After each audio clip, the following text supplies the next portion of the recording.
Kids, do you have any idea what will be our lesson for today? No. Today we'll be tackling one of the traditional games here in the Philippines. Do you know what is a traditional game? No.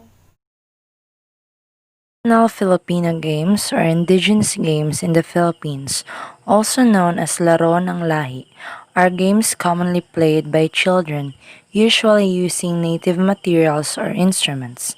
There are over 38 known Filipino games, and many of these are as challenging and competitive as Western-style games. One of these is the Syato. Do you know how to play Syato? No. Syato or Shatong is a stick game played outside in the ground where you dig a small square hole where you put the small wood so it sticks out. Player A hits the wood with a stick so it catches air enough to be hit by the stick.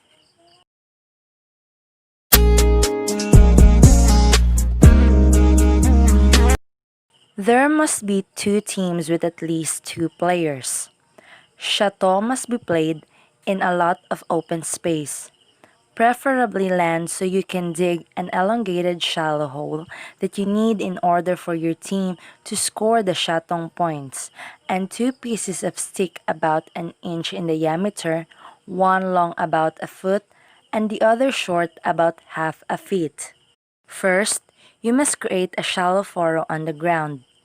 Now that everything is set up and the first to play has been decided, this is how the game is played. Each team member takes turn. The first one hurls the short stick off the furrow using the longer stick. Now she must be careful that the opposing team does not catch the short stick.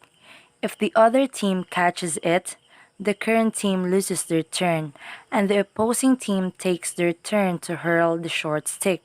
Now, if Shorty gets hurled with none of the opposing team catching it, all the members of the hurling team will go to the drop site.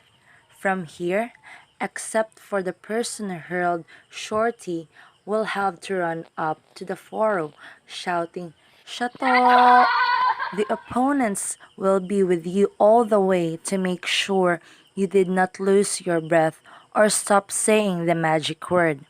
If you failed to reach the furrow and run out of breath and stopped, the opposing team takes their turn to hurl, and no points are made. If you are successful, then your partner gets to count the distance from the drop point up to the furrow using the longer stick.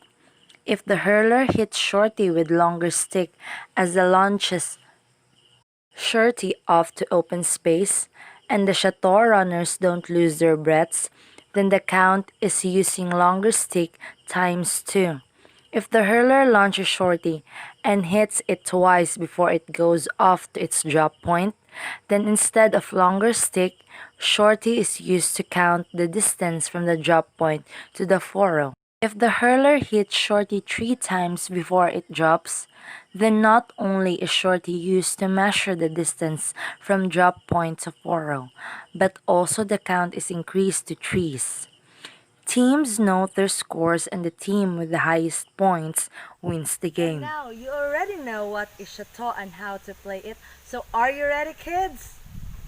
Yes. Alright, and don't forget to play as a team as it also helps you to practice math in counting 2s and 3s. This game is also a free exercise that is also lots of fun and you can enjoy the fresh air.